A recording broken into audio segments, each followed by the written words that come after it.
Le pouvoir de Poutine en Russie, dès le début, a ce caractère mythologique.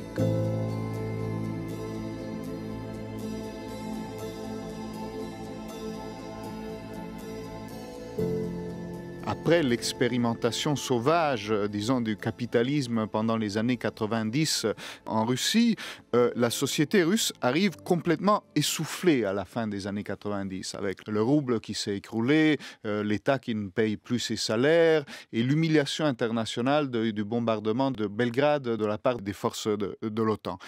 Et là, il y a un groupe d'hommes, le président sortant Boris Yeltsin, les oligarques qui sont autour de lui, et qui vont construire une opération qui va consister à dire: si les Russes sont fatigués par la politique, on va leur offrir une mythologie.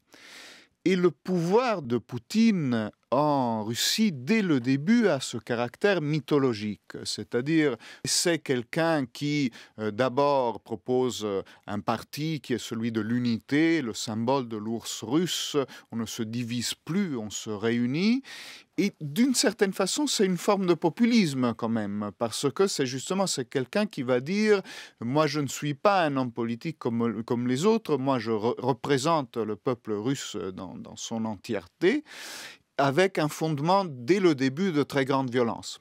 Parce qu'il se présente face aux caméras, il dit: nous allons buter les terroristes jusque dans les chiottes, littéralement. Et après, il le fait, c'est-à-dire qu'il commence à raser Grozny, à faire la guerre en Tchétchénie de façon très, très violente.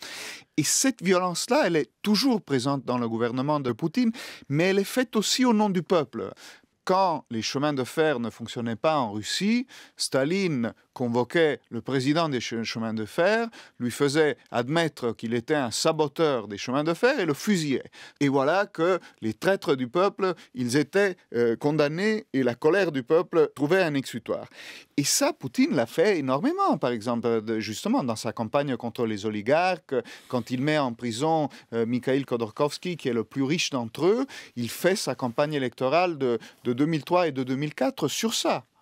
Faire peur fait partie de sa stratégie et faire savoir ce qu'il fait et même, dans certains cas, faire croire qu'il fait plus que ce qu'il fait en vérité.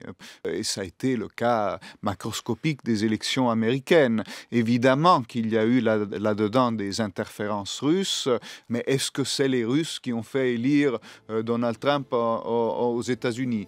Je ne pense pas, mais ils ont quand même eu intérêt à faire croire que c'était eux.